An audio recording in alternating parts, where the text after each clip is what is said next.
नमस्कार मंडळी, श्री स्वामी समर्थ. येत्या 2 एप्रिलला म्हणजेच गुरुवारी आहे हनुमान जयंती. दरवर्षी चैत्र पौर्णिमेला हनुमान जयंती ही साजरी केली जाते. धार्मिक श्रद्धेनुसार हनुमानांचा जन्म हा चैत्र पौर्णिमेला झाला, म्हणून हा दिवस हनुमान जन्म उत्सव म्हणून साजरा केला जातो. या हनुमान जयंतीच्या दिवशी भगवान हनुमान हे भक्तांना आशीर्वाद देण्यासाठी पृथ्वीवरती येत असतात आणि म्हणून या दिवशी व्रत केले जाते.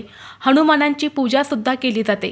तसेच या दिवशी काही प्रभावी उपाय केल्याने ते उपाय फलदायी ठरत असतात आणि म्हणून आपल्याला या हनुमान जयंतीच्या दिवशी एका नारळाचा अत्यंत प्रभावी उपाय करायचा आहे.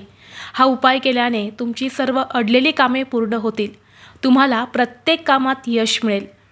तसेच तुमच्या मनातील कितीही कठीणातील कठीण इच्छा ही देखील पूर्ण होईल.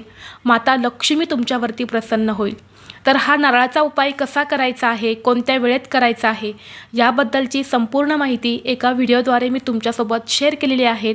तो व्हिडिओ पाहण्यासाठी या व्हिडिओच्या खाली जो छोटा त्रिकोण दिसत आहे त्या त्रिकोणावरती तुम्ही क्लिक करा, म्हणजे योग्य ती माहिती तुमच्यापर्यंत येईल. धन्यवाद.